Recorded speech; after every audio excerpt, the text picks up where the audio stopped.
তো এরপরে প্রশ্ন করেছেন এক ভাই যে 10ই মুহররম সম্পর্কে আজকে আমরা যে আলোচনা শুনলাম, এর সাথে ইমাম হাসান হোসেন লিখেছেন, হাসান হোসেন রাদিয়াল্লাহু আনহুর কাহিনী আমরা জানি এবং তাদের জন্য রোজা রাখি।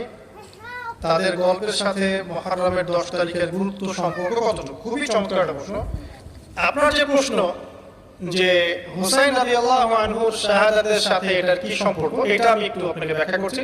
10ই মুহররমে আল্লাহ রাব্বুল আলামিন ফিরআউনের কবল থেকে মুসা আলাইহিস সালাম এবং বনু ইসরাঈলকে মুক্তি দিয়েছেন।